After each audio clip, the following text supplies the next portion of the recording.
Hoje, 23 de setembro de 2019, o Lula cumpre 1/6 da sua pena e já poderia ser solto. Ele poderia estar sendo solto agora, nesse momento. Ele não é porque ele não quer. Muita gente não sabe, mas o Lula não quer ser solto agora. E eu vou explicar, assiste o vídeo até o fim e você vai ver os motivos do Lula. Mas se você gostaria que o Lula fosse solto, se inscreve no canal e curte o vídeo e comenta. Você acha que o Lula devia ser solto já agora, cumprindo 1/6 da pena, ou que ele deveria esperar? E aí eu vou falar os motivos dele.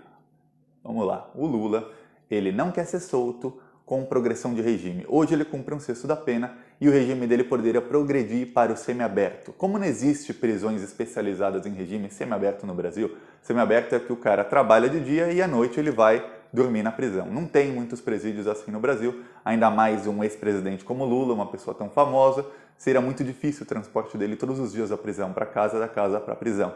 Então, geralmente, com todos os outros réus da Lava Jato, foi assim, eles vão direto para o regime aberto. E o Lula poderia sair assim, pela progressão do regime. Mas o Lula não quer.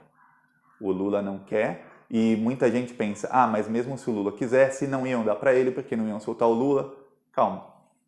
Em junho, 4 de junho, um pouquinho antes da Vaza Jato começar, a Vaza Jato começou dia 9, a Procuradoria-Geral da República, então veja, antes da Vaza Jato, deu um parecer positivo para o Lula. Eles que sempre estão contra o Lula, lembra da Raquel Dodge, sempre antipetista contra o Lula, deu um parecer, positivo, dizendo que o Lula poderia sim entrar no regime semiaberto, já pedir para ir para o regime semiaberto, e que poderia sim ir para o semiaberto quando cumprisse 1/6 da pena. Então, desde junho, o Lula já poderia entrar com a tramitação disso para ser solto hoje. Hoje, pela manhã, ele já estaria solto.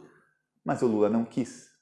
A gente falou isso aqui várias vezes. O Lula disse para os advogados dele que ele não quer. O que o Lula quer é sair com os processos dele todos anulados, porque o Lula não quer ir para o semiaberto agora, porque ele cumpriu 1/6 da pena do triplex e correu o risco de o STF demorar, e aí o condenam no caso do sítio de Atibaia e ele vai preso de novo. Aí o Lula fica nessa de entra e sai da prisão, como o Eike Batista, como o Garotinho, como tantos outros que ninguém sabe se está preso ou se não está, porque o cara entra e sai da prisão. O Lula não quer isso, o Lula quer sair e ficar fora da prisão, porque ele diz, eu sou inocente. E aí a gente até pensa, muita gente discorda do Lula e diz, mas olha, o Brasil está sendo destruído pelos Bolsonaro, olha a violência policial, olha a homofobia, olha o machismo, olha a vergonha que ele está fazendo o Brasil passar, a destruição da Amazônia, olha a economia, a perda de direitos. Lula, sai agora, mesmo que seja em regime semiaberto ou aberto, mesmo que seja talvez provisoriamente, mesmo que você tenha que ficar dependendo do STF para não voltar para a prisão, mas sai agora e ajude-nos a lutar. Muita gente fala isso para o Lula e quer que ele seja solto agora, mesmo que ele exerça esse direito de ir para progressão de regime. Mas a briga do Lula não é com agora, a briga do Lula é com a história. Daqui 100 anos vão contar que o Lula aceitou a pena dele, que ele foi para o regime semiaberto?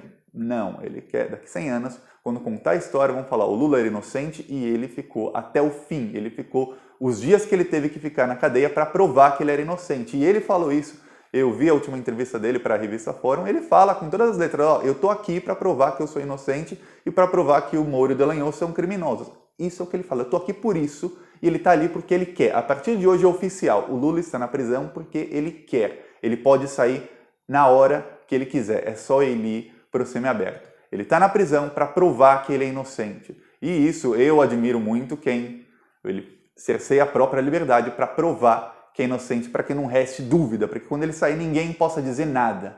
Porque ele foi preso para isso, para que não dissessem, ele é fugitivo, ele é isso, ele é aquilo, para que não pairasse dúvida. Não, eu fui preso porque eu quis e eu estou aqui porque eu quero, porque eu vou provar que eu sou inocente. Essa é a posição do Lula.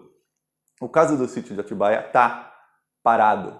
O relator mandou o caso voltar praticamente para o começo e o caso está parado. Eles tentaram acelerar esse caso.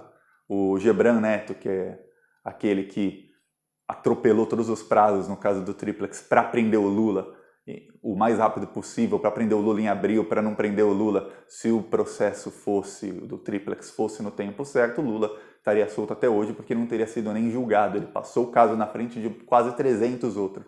Ele também estava passando o caso do sítio de Atibaia na frente de vários outros, mas o caso agora voltou para o comecinho na segunda instância, então vai demorar um bom tempo para que o TRF4 consiga condenar o Lula. Agora, o STF, muita gente pergunta por que o STF não soltou o Lula. Eu, Thiago, também acho, gente, é uma vergonha que depois da Vaza Jato toda exposta, o Lula ainda esteja preso. No dia da Vaza Jato, o Lula deveria ter sido já solto, e naquela mesma semana, quando o Gilmar Mendes colocou em pauta o julgamento da suspeição do Moro, ele já deveria ter soltado, o Lula deveria ter sido solto ali, dia 20 de junho, se eu não me engano, 19, uma coisa assim. É uma vergonha. Isso já faz 3 meses e o Lula continua solto. O que dizem é que o STF, em outubro, vai acabar com o Sérgio Moro. Eles vão dar uma pancada no Sérgio Moro que vai ser realmente forte. E que esse tipo de processos demoram. Por que demoram? Porque eles têm que escrever votações longas. Por quê? Porque eles têm que votar e embasar toda a decisão para que não reste sombra de dúvida que, esse juiz é suspeito, esse juiz não poderia ter julgado o Lula, esse juiz cometeu erros processuais em vários processos, mais de 100 processos que podem ser anulados agora em outubro, inclusive alguns do Lula, 2 do Lula, do sítio de Atibaia e um outro, por um erro processual do Sérgio Moro, que já anulou um processo, que é o do Bendini, que é o ex-presidente da Petrobras e do Banco do Brasil. Então, o STF quer embasar bem para dar uma paulada bem dada no Moro. Para vocês terem ideia, no dia 20, 25 de junho, quando iam julgar aquele habeas corpus do Lula, que depois adiaram, isso está nas mãos do Gilmar Mendes, ele pauta no dia que ele quiser, porque falta o voto dele, ele é quem pediu vistas. Como o Gilmar Mendes pediu vistas, ele é quem decide quando vai ser julgado de novo esse habeas corpus. Não o dia exato, mas ele é que diz, tem o meu voto, pode pautar. E ele disse que vai ser em novembro. O voto dele tinha 111 páginas. Um voto para um habeas corpus. Agora você imagine a Carmen Lúcia mudando de voto, porque agora temos revelações novas, que são as mensagens da Vaza Jato. Você imagine o voto do Celso de Mello, e agora imagine os votos que eles estão dando em tantos outros processos que eles tendem a anular da Lava Jato.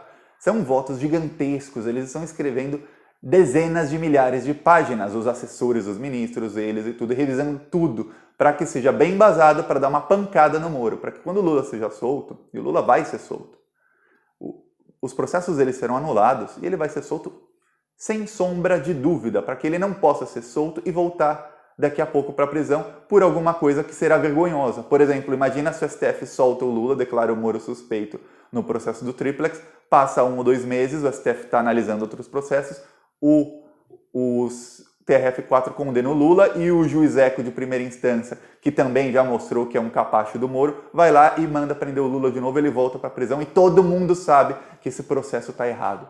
É uma vergonha para o STF, é uma vergonha para a justiça, uma vergonha para as instituições, de novo, uma vergonha, com a Vaza Jato rolando. Então, não, quando anularem, vão anular de uma vez por todas, e aí os processos vão voltar para o comecinho. Aliás, o correto é que o processo do sítio de Atibaia seja julgado na Lava Jato de São Paulo. E o juiz da Lava Jato, porque é em Atibaia, que é em São Paulo, e porque o processo não tem nada a ver com a Petrobras, foi provada, a Vaza Jato provou que o Dallagnol e o Moro prevaricaram, eles cometeram um crime juntos para que os processos do Lula fossem para a vara de Curitiba. Eles cometeram um crime, eles sabiam que os processos não tinham nada a ver com a Petrobras, só os processos que tinham a ver com a Petrobras iam para Curitiba. Eles omitiram essa informação, isso é prevaricação, é crime de 3 meses a 1 ano de prisão para cada um deles, para cada um dos processos, porque eles fizeram isso também no caso do sítio de Atibaia, e esses processos foram para Curitiba, porque assim eles ficaram famosos, assim o Deltan Dallagnol ganhou tanto com palestras, o Sérgio Moro ganhou tanto, virou ministro, porque ele que prendeu o Lula. Se fosse o Bretas que prendesse o Lula, o ministro do Bolsonaro hoje era o Bretas, a gente sabe, não era o Moro. Quem estava ganhando milhões com palestras não era o Deltan Dallagnol, seria o procurador do Rio de Janeiro. Mas, caso eles prendessem o Lula, porque se fizesse um processo justo, nesses 2 casos, está claríssimo que o Lula é inocente. E a Lava Jato de São Paulo, inclusive, essa semana inocentou o Lula de um outro processo em que estava claríssimo que ele era inocente também. E a sentença do juiz ainda falou para o procurador, não me faça perder, praticamente com essas palavras, não me faça perder tempo com uma denúncia dessa, porque não tem provas. E no caso do Triplex, o próprio Dallagnol falou para o Moro, um dia antes daquele PowerPoint ridículo, ele falou, eu não estou acreditando nas provas. Eu não tenho muita eu não acredito muito nos indícios. E o Sérgio Moro falou, não, mas vai lá, vai fundo. Quer dizer, o juiz falando para o procurador, vai lá, faz a denúncia que eu vou aceitar. Aqui está garantido que ele será condenado. É isso. Foi isso que aconteceu no caso do processo do Lula, e a Vaza Jato mostra. Tem gente que diz, mas essa prova ela é lícita. É uma prova ilícita, porque vamos supor que um hacker conseguiu essa prova, ou vamos supor que foi conseguida de uma maneira ilegal essas provas que inocentam Lula. Mas, gente, o Código Processual Penal é claríssimo, claríssimo. A prova ilícita só não vale quando é para condenar. Quando ela é para favorecer o réu, a prova ilícita sempre vale.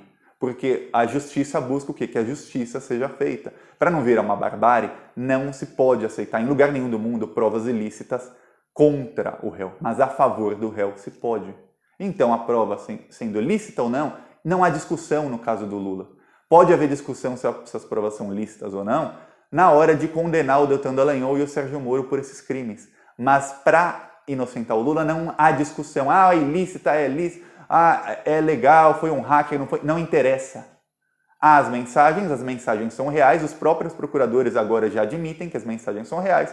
Eles admitem os fatos, eles apenas dizem que não há crime da parte deles. Eles tentam se defender, mas eles admitem os fatos, admitem as conversas. A Vaza Jato de ontem, por exemplo, da Folha, todos os procuradores, todos, 7, 8 procuradores foram consultados e todos admitiram que sim, tiveram essas conversas. Disseram, eu não reconheço cada palavra porque eu não lembro do que eu digitei, mas lembro dessa conversa sim.